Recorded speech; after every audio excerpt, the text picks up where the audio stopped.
नमस्कार दोस्तों, स्वागत है आपका ज्ञान सर एजुकेशन ऐप में। यूपी ट्रिपल एससी के एग्जाम्स के, वनडे एग्जाम्स के, एसएससी एग्जाम्स के, पुलिस एग्जाम के, रेलवे एग्जाम के फ्री इनिशिएटिव आपको इसी चैनल में मिलते रहेंगे। चैनल को सब्सक्राइब जरूर कर लीजिएगा और वीडियो को लाइक और शेयर जरूर कर लीजिएगा।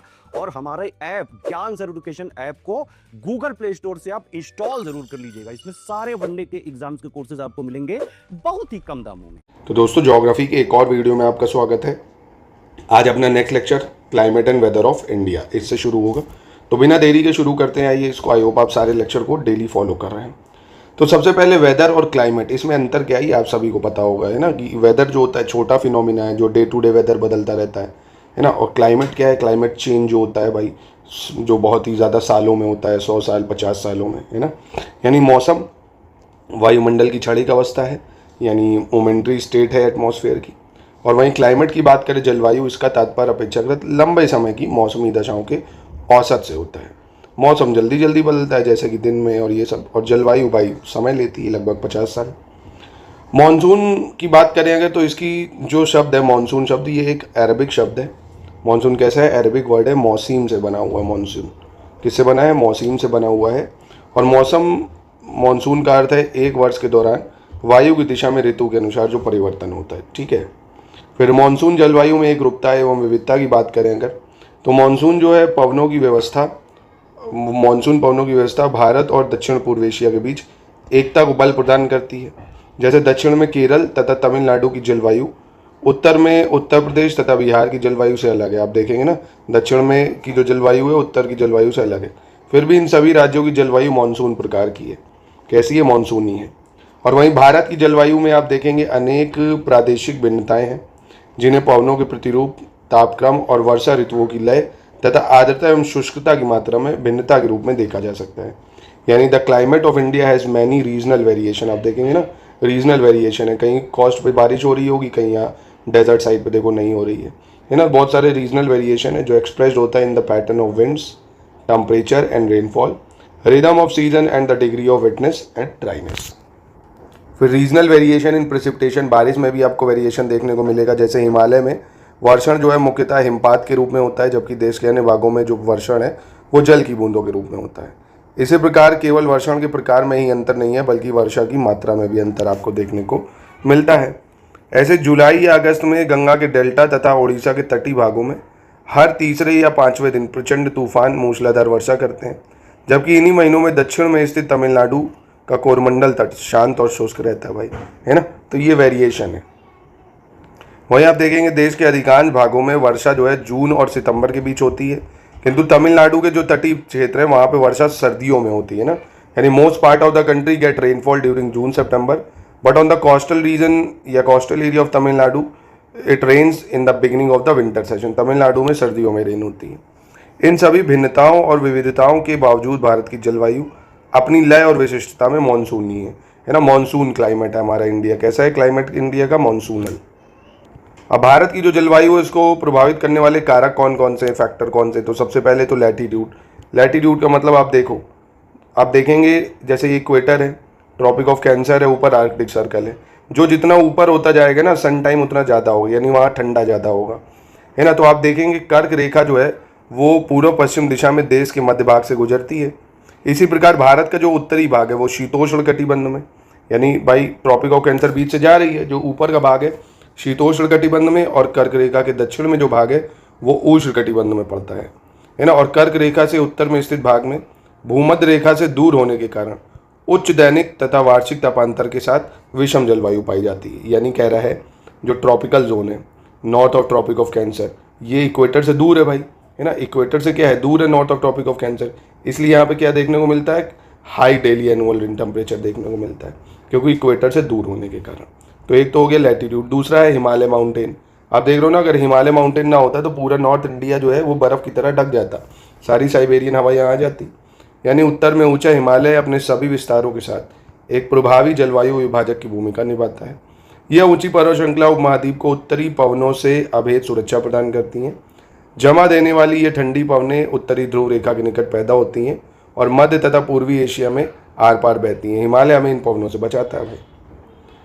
फिर जल और स्थल का वितरण की बात करें, distribution of land and water.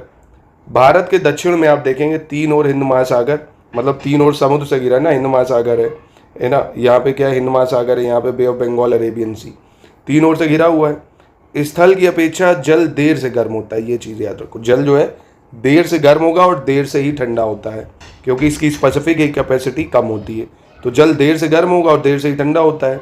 जल और स्थल के इसी विभेदी तापमान के कारण भारतीय उपमहाद्वीप में विभिन्न ऋतुओं में विभिन्न वायुदाब प्रदेश विकसित होता है। जैसे मान लीजिए अभी यहाँ पे गर्मी है, गर्म हो रहा है पानी, तो जब ये गर्म हो रहा है तो यहाँ पे लो प्रेशर क्रिएट होगा और यहाँ पे हाई प्रेशर क्रिएट होगा, तो हवा हाई से लो की तरफ चलने लगेगी, यानी मानसून इधर आने लगेगा।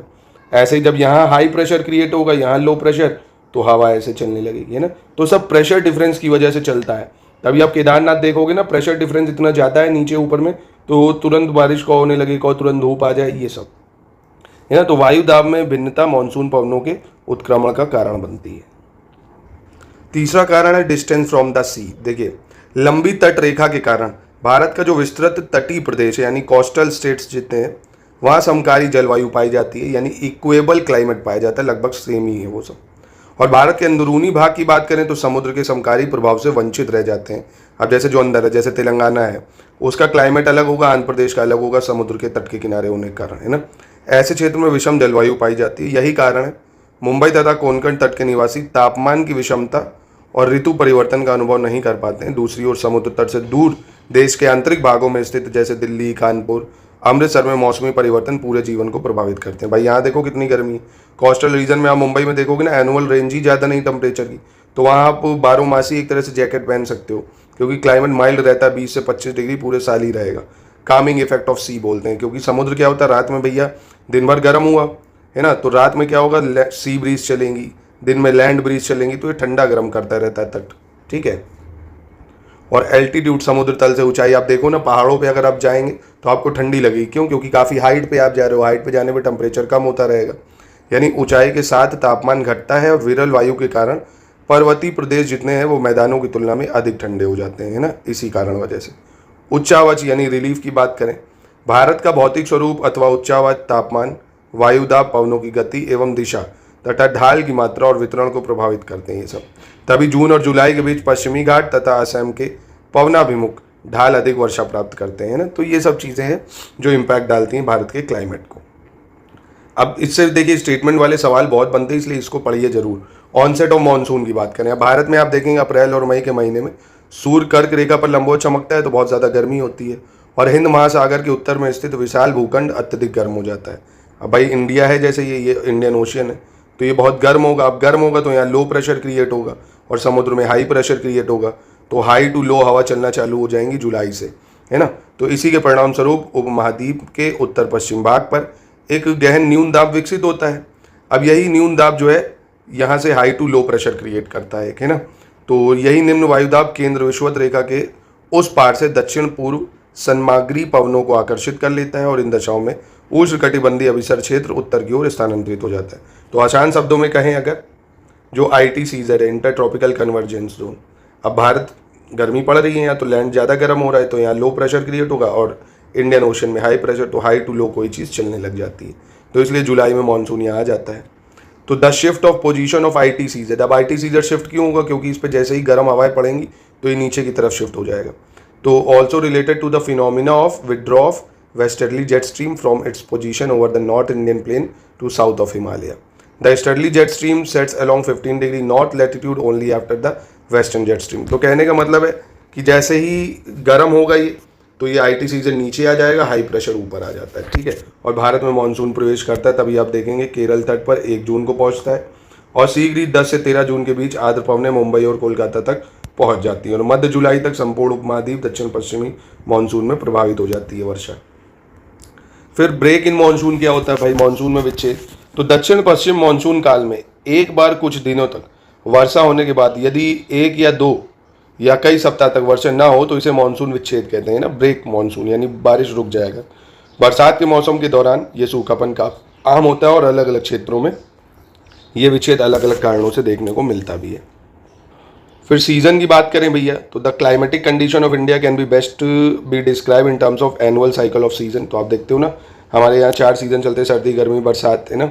तो कोल्ड वेदर सीजन यानी शीत ऋतु, शीत ऋतु में क्या होगा, उत्तर भारत में शीत ऋतु नवंबर के मध्य से आरंभ होती है और दिसंबर और जनवरी तक चलती है। औसत तापमान 21 डिग्री सेल्सियस तक रहता है इसमें, ठीक है। और ऐसे ही इस ऋतु में उत्तर भारत में अधिक ठंड पड़ने के मुख्य रूप से 3 कारण होते हैं। क्या? पंजाब, हरियाणा, राजस्थान जैसे राज्य समुद्र के समकारी प्रभाव से दूर स्थित होने के कारण जलवायु का अनुभव करते हैं। निकटवर्ती हिमालय की श्रेणियों में हिमपात के कारण शीतलहर चलती है यहाँ।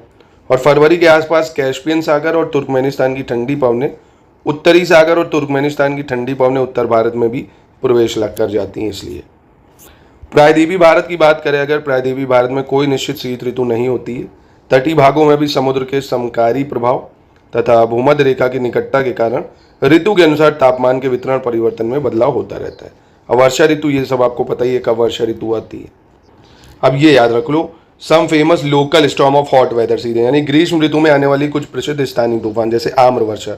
तो ग्रीष्म ऋतु के खत्म होते होते पूर्व मानसून बौछारें पड़ती हैं, जो केरल और तटीय कर्नाटक में आम बात है। स्थानीय तौर पर इस तूफानी वर्षा को आम्र वर्षा कहा जाता है और ये आमों को जल्दी पकाने में सहायता देती हैं। फूलों वाली बौछार की बात करें तो इस वर्षा से केरल और निकटवर्ती कहवा उत्पादक क्षेत्रों में कहवा फूल खिलते हैं, इसलिए ये ब्लॉसम शावर केरल में पड़ता है, ठीक है। अब इसके बाद अल नीनो बहुत इंपॉर्टेंट है। अल नीनो क्या है भाई?